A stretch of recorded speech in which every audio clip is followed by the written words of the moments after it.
First with breaking news. First with new information. Plus, your first alert forecast. 19 News starts now. A hot and humid start to the work week, and it is only getting hotter from here. Cleveland's most accurate weather team issuing a 19 first alert weather day for tomorrow. Thanks for joining us on 19 News First at 4. I'm Nicole Versansky. Brian Duffy is off tonight. So get ready for a hot stretch that's going to bring tropical-like humidity and then temperatures soaring into the upper 90s. Meteorologist Erica Page tracking some of these hot conditions for us tomorrow, Erica. Yeah, it's going to be toasty, and I think tomorrow into Wednesday going to be the warmest days that we will see. That said, this does not necessarily rival what we experienced a couple of weeks ago. Will we see temperatures in the 90s? Sure. Are we going to see a higher humidity value? Absolutely. That always usually accompanies some of those warmer temperatures for Northeast Ohio when we get into these kinds of breaks of the heat here across our area. But I do not think that we're going to be seeing heat index values as high as where we were, and we're certainly not going to be making a run at records in most locations. The one spot that may get slightly closer to record heat is likely going to be New Philadelphia. Your old record is 95 degrees set back in 1966, but your forecast high is 93. And you will notice that's the case pretty much all across the area for tomorrow. Records upper 90s to pretty much triple digits. That's going to be pretty hard to attain, I think, for a lot of us, just given the setup that we have going on in our atmosphere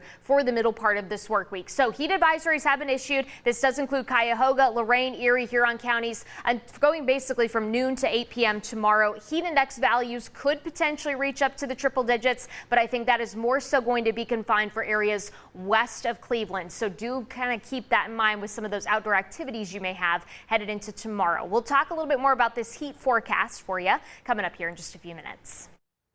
And now is a great time to download the 19 First Alert Weather app. To scan this QR code, our team of meteorologists will post live updates as soon as they get new forecast data. Breaking news at this hour. We've been covering this. This is a major water main break on the east side of Cleveland. These are live pictures from East 130th and Buckeye. The entire intersection, as you can see, is now filled with water. It's not exactly clear right now where the leak originated, but there are a lot of fast food restaurants in that area. There's a Popeyes right at this intersection, Family Dollar across the street. Once again, breaking news, avoid the area of East 130th and Buckeye. A massive water main break has flooded those streets. The 5-year-old little boy who drowned in Lake Erie over the weekend has just been identified as Mason Thomas. Mason fell into the water near the East 55th Street Marina. This was Saturday night. It was dark out. Emergency crews searched for him, but they could not find him. His body was recovered Sunday afternoon in that same area. The man accused of stabbing his girlfriend leading state troopers on a chase last week. This is him appearing before a judge today. Julius Edwards is facing attempted murder charges. You'll remember video of the wild chase through a golf course in Stowe, through neighborhoods where he ultimately slammed right into a squad car.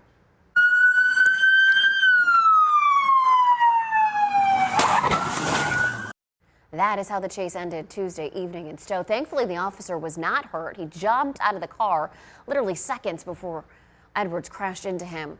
Edwards was wanted, suspected of stabbing his girlfriend 15 times at a home in Canton. Now you're looking at video as officers chased him through that golf course. The victim is still in the hospital. No one was seriously hurt during this chase. We're still working to learn more about this serious crash on Harvard. This was early this morning. You can see 3 cars involved with a lot of damage. This was near the intersection of Harvard and East 141st. We know at least one person was taken to the hospital. We do not know yet what led up to that crash. A local business open for just a few months is now in shambles. Police say a drunk driver crashed right through it. First at 4, Catherine Huntley is giving you a look at all that damage. Ready Line Auto Detailing just opened as a brick-and-mortar shop on Cleveland's Bel Air Road in January. But early Sunday morning around 1:30, a car plowed straight through the front door of the business. I did not believe what I was seeing. It felt like a nightmare because we've worked so hard to get the place to where it's at now. The good news, no one was hurt, but owner Abbas Munther says it's more than $10,000 worth of damage. Nobody was hurt, and everything that got damaged in the process is replaceable, and we just have to build back up. The crash destroyed the entire front area and customer waiting space. It pushed the front of the building inward, forcing an entire closet into an adjacent room. A car they just purchased smashed up as well, but the garage was untouched, so they could continue with business as usual. Police say they've arrested a 32-year-old woman on suspicion of intoxicated driving for the crash. Munther says anyone drinking should just get an Uber because it's not worth putting others at risk. This is a business, this is how we pay our bills, and unfortunately it's going to put a fork in the road for us, but we'll stick through it and figure everything out. Thankfully, no person was inside the shop at the time, but their beloved shop cat named Mrs. Cat, or Bucket, was in the room that got hit. When the owner saw the damage the next morning, they were worried. All I know is when I got here and she heard all of our voices, she ended up peeking through the exit, and she actually jumped out to us. Thankfully, the kitten was unharmed but very scared. They'll keep detailing cars in the garage while crews repair the rest of the building. They're leaning on their positivity. You're going to have so many hurdles in life. You just have to stay positive, and that's the only way that you're going to be able to get over them. Cleveland police tell us the 32-year-old woman has been cited for OVI, and she will have a court date soon. We're working to find out her name. In Cleveland, Catherine Huntley, 19 News. Well, thanks to your tips to police, investigators have identified the person who was driving this car. Officers say the vehicle hit a person in a wheelchair on the 4th of July and took off. Sadly, that person died. This happened on Pearl Road, near the bridge that goes over to the zoo. Police have not yet arrested the driver, but say they're in the process of presenting the evidence to prosecutors. Now your 19 First Alert traffic update. ODOT is about to close a major ramp that people use to get to games and even downtown Cleveland events. No, we're not talking about East 9th coming in from the west. Totally different here. This impacts those coming up from the south. Let's get the details from 19 Data journalist Dan DeRose. You just got to shrug your shoulders. This is just part of the work. Growing up, I was always taught if you're going to make an omelet, you have to break a few eggs, meaning if this area, which is the inner belt and all of the different exits and ramps and stuff, if that's ever going to get any better, we've got to go through the frustration of this. So starting tonight, we are talking about the exit that serves both East 22nd and East 14th. This will close. The problem with this exit, it is very popular for people coming up from the south, 77 South. If they were going to get to Playhouse Square, this exit goes right to Playhouse Square. It's a great exit. You can see Progressive Field in the back. So some people would use the 14th Street exit, use some of the CSU parking lots to then walk to the field. That's not going to happen anymore. So what are you going to have to do? You got to go through East 9th, take 90 on around. That's just part of making progress. We want to get to breaking news. South Carolina Governor Henry McMaster announcing who will take over the seat for the late Senator Lindsey Graham. Let's listen in. But we will always remember his quickness, his laugh, and what he has done for us and the world. As he described himself, this poor boy from a little town in South Carolina. Today, under the law, it's my duty and honor to name someone to serve in the place of this irresistible man, this irreplaceable man, this extraordinary man for the remainder of his term. Lindsey took care of his little sister in years long departed. It's my honor to ask his little sister, Darlene Graham, to finish his work for him now. And by the way, Darlene, I don't know if I told you, but after we spoke on the phone in the wee hours of Sunday morning, and you agreed to serve through tears, earlier, I had wondered what you would say. And I was humbled by your quickness to see the duty that you had to serve. And I called the president afterwards, and he thought it was a great idea. And I'm sure that everyone here does as well. Darlene, little sister, come forward, please.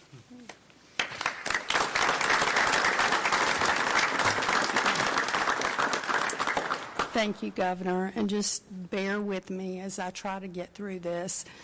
But first, I just want to say... So that is Darlene Graham Nardone. She will finish the Senate term of her late brother. The term ends in January. President Trump, several lawmakers voiced their support for Nardone. Graham took legal guardianship of his sister when he was 22.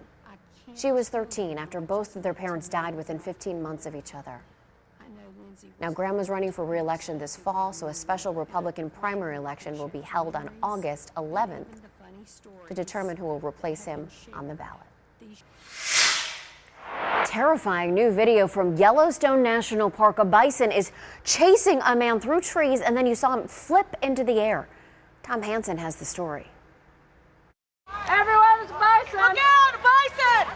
Photographer Mike McLeod was camping in Yellowstone National Park on Friday when his wife saw a bull bison approach. He grabbed his camera and started shooting. You can see these two people walking along the perimeter road of the campground, and they take out their phones and get some pictures or video. And as soon as the bison stands up, the grandfather, he's like, "We're out of here, let's go." After a white pickup passes, the bison springs up and charges toward the pair as they hid behind trees. After the second loop around, the bison finally caught up to their grandfather, hooked him, and threw him up in the air. McLeod says the man was laying on the ground at the mercy of the bison. That's when he put down his camera and went to help. I charged the bison, yelling and screaming and kind of trying to put my camera up in the air. And a bunch of other men joined me, and we successfully hazed the bison off of the victim. He says emergency vehicles arrived within 10 minutes. According to the park's website, bison run 3 times faster than humans, weigh up to 2,000 pounds, and visitors are advised to stay at least 25 yards away. This is the second documented bison attack in the park this year. Park officials say bison will defend their space when threatened, but according to McLeod, that wasn't the case this time. They did everything right. And the bottom line is people come to the national park because it's wild and risky, and that's part of the downside is there's a risk.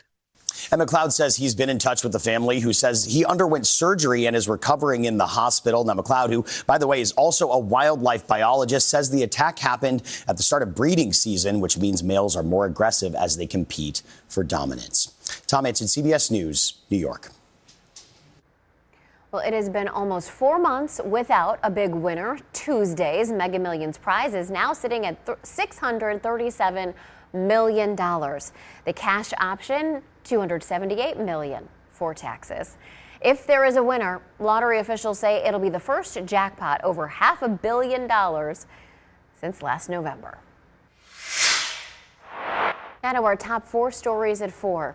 The community of Rittman is rallying around the families of the victims killed in a shooting last Sunday, trying to bring some joy amidst a tragedy. Right now, there are more than 18 food trucks, vendors, and live music at Martin Fritz Memorial Park. So the volunteers, the businesses, they're raising money for the families of Sergeant Scott Reese and Christy McWilliams and her 13-year-old daughter, McKinley.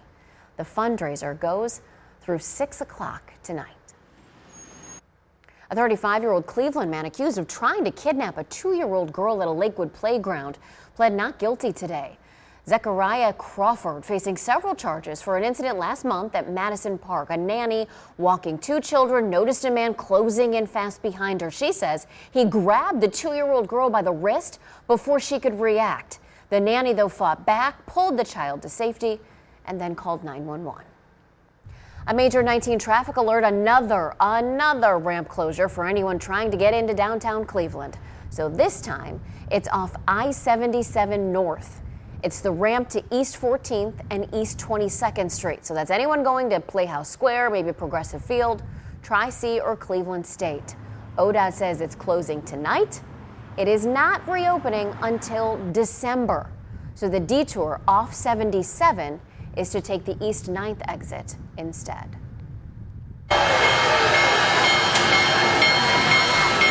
Look at that. Big boy making its way back to Northeast Ohio. Hundreds of people showed up. You can see him here to watch the legendary steam engine arrive at the Rocky River train station.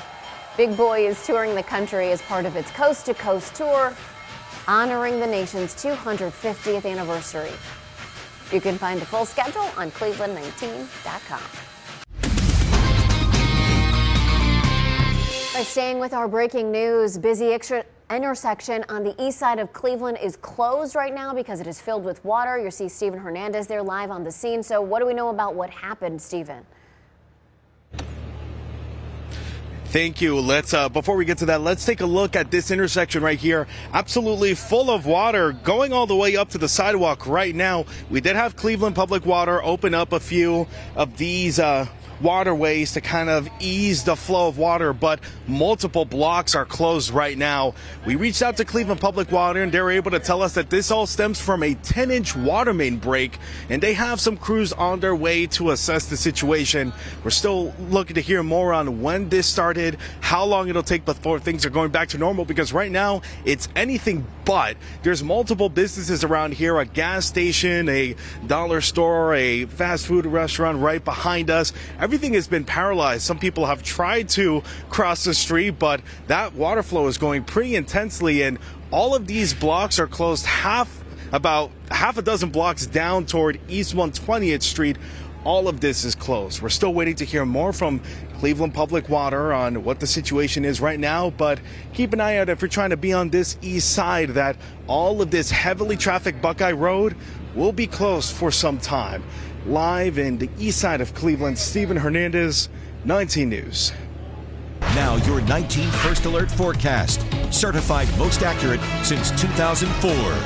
All right, we're tracking a 19 First Alert weather day headed into tomorrow, specifically tomorrow afternoon into the early part of the evening. That's when the greatest risk for heat and any higher heat indices will be across our area. Now, I do want to stress this is not going to be a repeat of what we saw 2 weeks ago. Notice where your temperatures will be. Yes, they will be hot. We are going to be sitting into the lower 90s, but we are not talking record-breaking heat. The only spot that may even come close to records, New Philadelphia. Your record for tomorrow was 95 degrees set back in 1966. Your forecast high 93. So I do think we will stay safe of pretty much any type of record heat. The humidity is not going to be nearly as high as what we saw this last time, but it is warm enough that it's going to push those heat index values for many of us mid to upper 90s as we go through the day tomorrow. Now, do keep in mind we have those heat advisories that have been issued for parts of our area. This does include Cuyahoga, Lorain, Erie, as well as Huron counties tomorrow afternoon into the early part of the evening, because you could see a couple isolated heat indices readings upwards of 102. Again, not going to be as common. I think the 90s are going to be more so, but if you are spending a lot of time outside, maybe you're somebody who works outdoors in conditions like this, you can develop still heat stroke, heat exhaustion, things that we don't want to have happen during that summer season. But this is realistically where I see our heat index values come tomorrow afternoon. I'll walk you through how long this heat will last coming up in just a few minutes. You've likely heard of fentanyl, but now there's a new drug on Ohio streets that researchers say is even more powerful, more deadly, and most people have never heard of it. It was first discovered in the United States last fall, and this drug can kill even when naloxone is used to try and reverse it. 19 investigator Mike Mason explains why. First, there was fentanyl, then nitazenes. Now there's a new synthetic opioid called cyclorphine. It belongs to a newly emerging class of compounds called orphines. Experts say they first appeared in the U.S. last fall. It's pretty serious. It's pretty scary.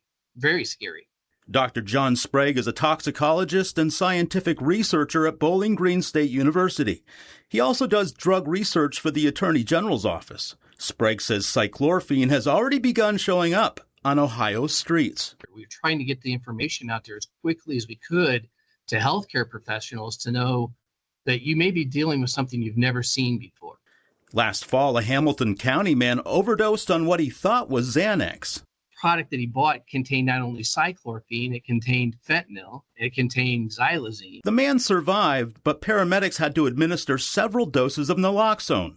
Sprague says in some cases, naloxone may not be enough to reverse an overdose.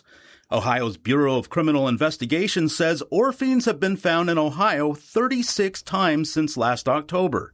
2 cases were in Elyria and 1 was in Summit County. Dr. Sprague says orphines are becoming popular because they release more dopamines than other opiates.